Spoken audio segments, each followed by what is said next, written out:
tonight on Evening. Discover the stories behind some of the craziest collections of the Northwest. This is JP's tricycle. From one-of-a-kind works of art to pop culture icons. See how these collections turned into a passion. Once you found one, you're looking for another one. Evening presents Northwest Collectors.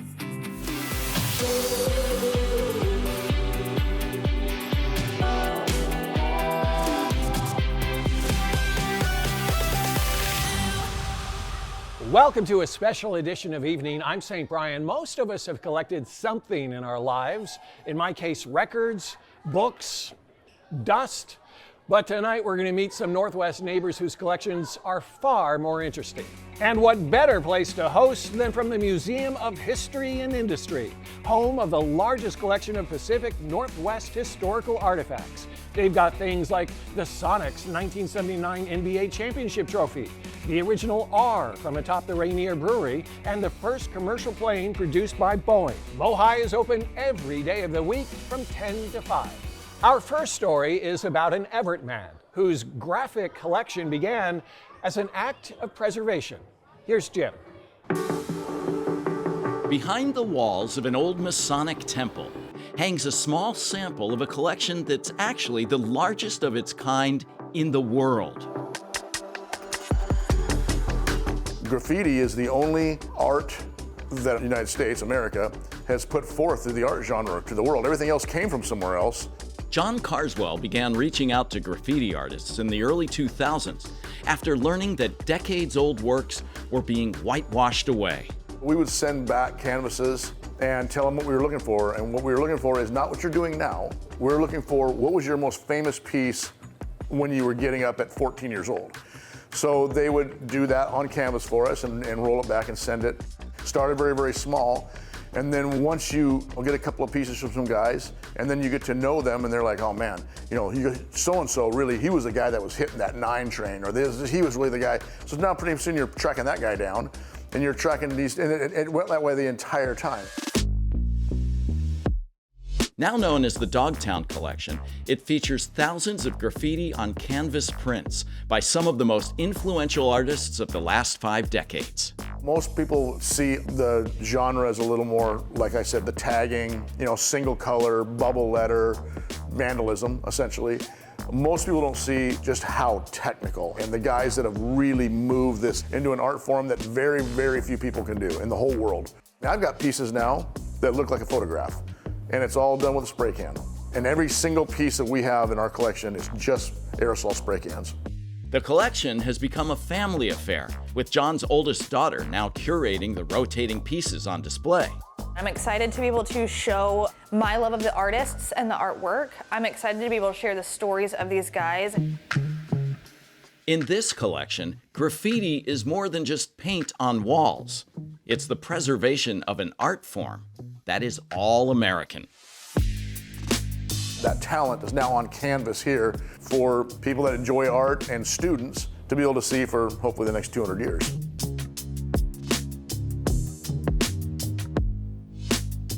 All right, thank you, Jim. You can see part of the Dogtown collection in Everett. We have a link on our website if you'd like to book a private tour. Now, not too far outside Everett on Highway 2, Jim found another unique collection, one man's sizzling passion.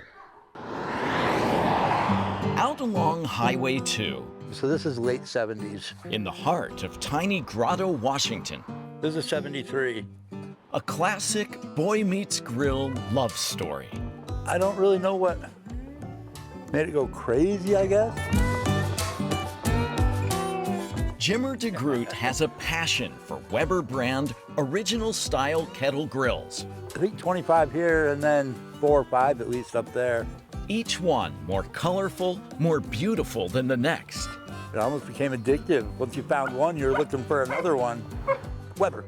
Yes, he even has a Weber that barks. Well, that had to be his name.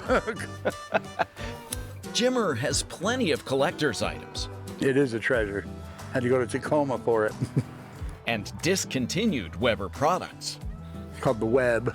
When mosquito hits that, it catches on fire. But the star of the smoke show is the spectacular front yard display, It's a real eye-catcher for passing motorists. A lot of people will stop here and definitely take photos and that. Subtle differences make each grill special in its own way. Instead of having 3 bars, it's got the one going across it. Oh. That was economy, Walmart. The L is upside down on this one. Some have limited edition logos. That's one that my mom picked up. One sports an unusual profile. You know, with the flat top. And this bronze beauty is the crown jewel of Jimmer's collection. That's important because that one was made in the 70s, and the color scheme, where you have that fade on the lid. But these barbecues aren't just for show. One of the best cookers you can buy. You can do anything from a quick sear to a long smoke. At least 3 times a week, the Grill King of Grotto puts his hardware to the test and shares the results on his popular Instagram page. Just stuff off my grill. You're not gonna see my face or my dog or a pretty tree. It's just gonna be stuff I cooked. He'll keep sharing and collecting, adding chapters to the love story of Jimmer de Groot and his glorious grills. So you're a man with a dream. You bet. All right, thank you, Jim. Occasionally, Jimmer has taken some of those grills out for a spin, firing up as many as half a dozen for local events. J.P. Patches, now that's a name that stirs up all kinds of warm memories. He was a children's television show host here in Seattle from 1958 to 1981. He's also the inspiration for a huge collection in a West Seattle basement. Here again is Jim.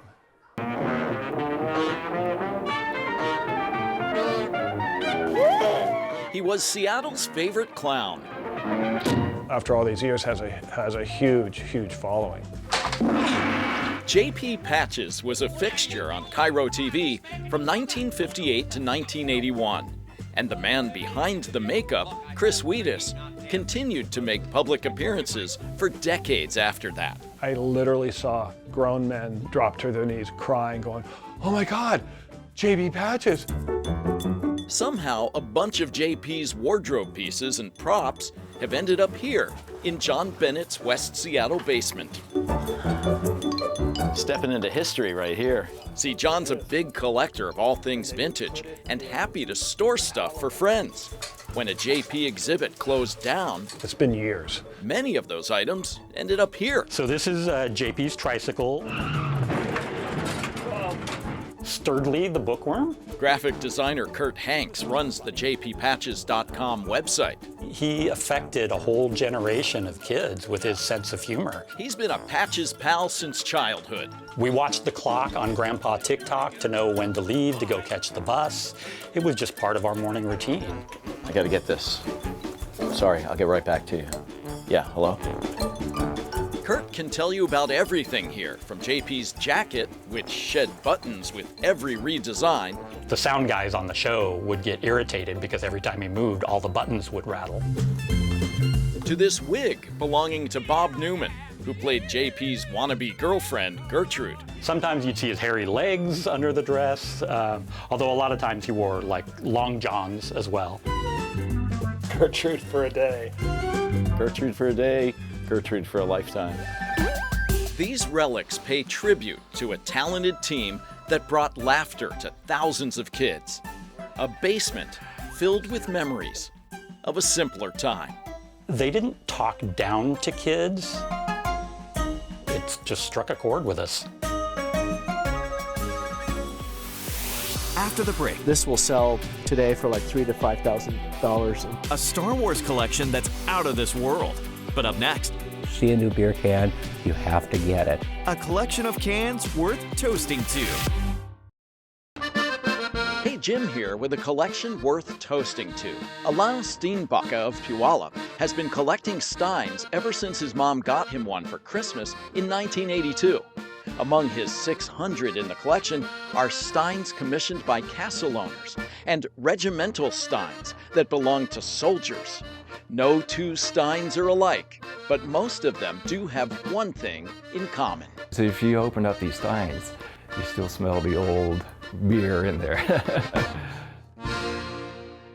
Welcome back to our Northwest Collector Special here at the Maritime Gallery at Mohi. It is no secret that people around here really love their beer, and you'll find no shortage of brews in a Seattle man's garage.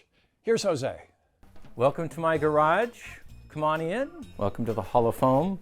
A couple beer cans here to choose from. Randy Hemminson started collecting beer cans when he was just 8 years old. Now this is one I found at the bottom of a lake up in the Cascades. It's Acme beer from the late 40s.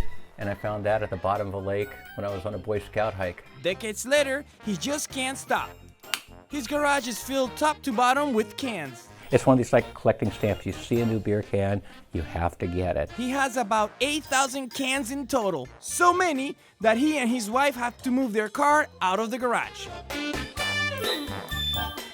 We are talking about IPAs, Pilsners, lagers, fruit beers, wheat beers, all beers, new beers, Northwest micro beers, and worldwide beers. And a lot of these are worth $1, $2. But the very, very rare ones, there's cans in here, $500, $600 each. Like the original Budweiser can. Someplace in here, I remember I traveled the country back in the late 70s and I had to scale a 12-foot construction fence just to grab one can that was sitting in the construction site. Randy's collection is pretty much complete, but he's still missing his holy grail. Well, tell you what, if you can find a Kruger Cream Ale can from 1936, I'll pay you a lot of money for it. It's the holy grail. It's the very first beer can that was ever made. They're worth a lot of money. Keep your eyes out.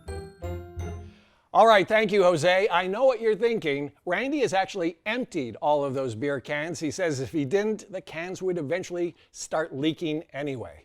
Arguably, no movie has had a greater impact on pop culture than Star Wars. Now, back in 2007, on the movie's 30th anniversary, we visited one of the biggest collectors of Star Wars memorabilia in the entire world. And that is tonight's Evening Rewind.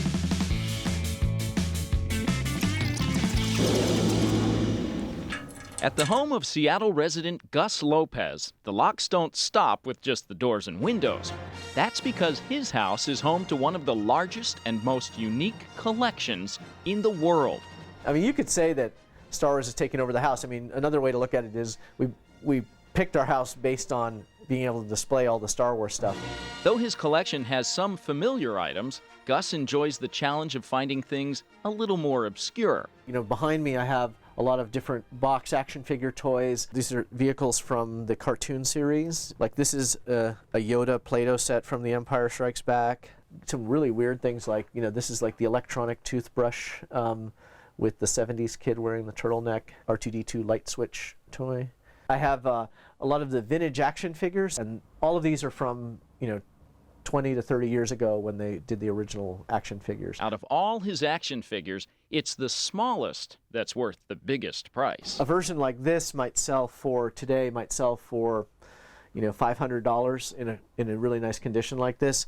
This will sell today for like $3,000 to $5,000 in that range, in a really pristine state. Gus gets most of his items by networking with other collectors or people who worked on the films. And here's Pam riding a camel for the first. He'll even travel far, far away to look for things. The previous week I was in Tunisia in North Africa. I'd been there 3 times before.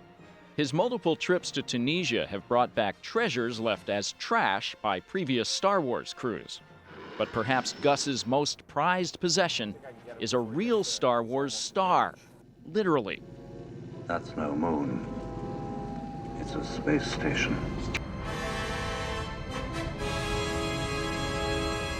The most significant piece I probably have is the Death Star model from the first film. So it's a 3-dimensional model that was used for all the wide-angle shots of the Death Star in the first film. There's a very bad feeling about this. Gus has received offers of over $200,000 for the model that was almost thrown out as trash. It's a pretty major piece in kind of the making of Star Wars. It basically is the only globe they made of the Death Star. It may have been 30 years since Star Wars first shot across the screen, but the pull of collecting is a force Gus Lopez has no plans on fighting.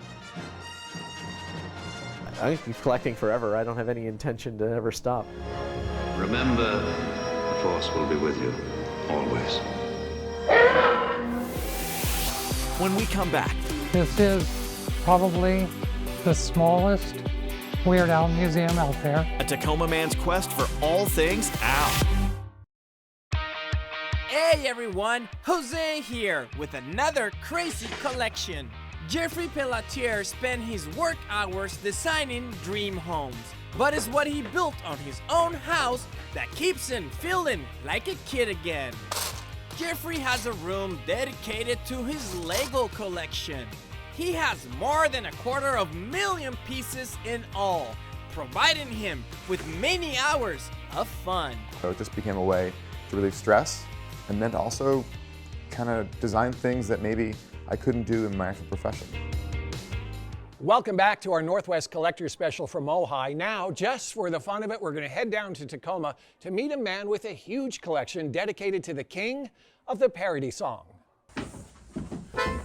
Growing up, I was pretty well alone. And when I first heard Al, something just kind of clicked. From age 15 on, Kenneth Gwinnett has been one of Weird Al Yankovic's biggest fans. The year was 1984, and the song parody superstar scored a top 20 hit with Eat It. Have a banana, have a whole bunch. It doesn't matter what you had for lunch. Just eat it, eat it, eat it, eat it. They say you never should meet your heroes.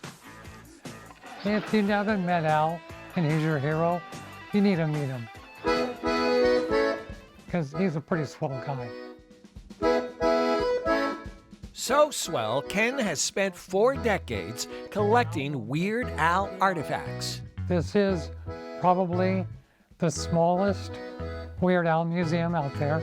Thousands of objects, 3D posters. It's incredible. He's like right here. Albums, photos. Very rare. Mementos, videos. In the video, Dare to Be Stupid, Al says, time to let the bed bugs bite. Well, here's a bed bug. Autographed by Al. Is weird a word to embrace? Yeah, I think weird is a word to embrace. There's a lot of people out there that, they've had a tough time. That includes Ken, who has been dealing with serious health issues for decades. His wife says collecting is one of the things that keeps Ken going. I love Weird Al's message of belonging and that you can be yourself. I think that that's such a wonderful message, and so for Ken to be able to celebrate something so positive, I think it's a good thing. Hey, thanks for coming by. It's time for me to read up on Al a little bit. Come by next time, we'll do lunch. See you later. Ken's Weird Al collection was recently featured on national TV on a show called Collector's Call. Still to come, the Squim collector finding treasure on the shores of the Salish Sea. Welcome back to the show. Almost everyone picks up sea glass when they spot it on the beach, but a local woman actually makes a living by collecting the stuff. Oh, here's a pretty green one, emerald green. Squim's Mary Beth Bukey is well known to sea glass seekers. She's written The Ultimate Guide to Sea Glass, and she knows her stuff. But that's probably old beer or a bleach bottle. Are we picking up the little tiny whites? Today, she's searching with friends who help turn what they find into custom jewelry at West Coast Sea Glass. This beach in Port Townsend is known for abundant sea glass. About a century ago, residents used to dump their garbage nearby. Because we treat our beaches better now, sea glass is vanishing. Humans also aren't throwing their garbage away on the beach like they used to, and people are picking up garbage and picking up glass. This is just Mary Beth has been collecting since she was a child, and her stash is so extensive she travels to museums and libraries with it. Rare reds, cobalt blues, aquas, even chunks made with uranium dioxide, which glow under a black light, fill her workshop. These days, they're so busy filling orders and making jewelry, beach walks like this are actually pretty rare. for the West Coast Sea Glass crew. The But areas whenever which- they can get out and collect these vanishing bits of history, There, and I just see a piece right here. it's a good day at the office. Just a little white, most common sea glass color, but I will keep it because it's nice and smooth. But yes, it's a pretty good gig. It's pretty nice.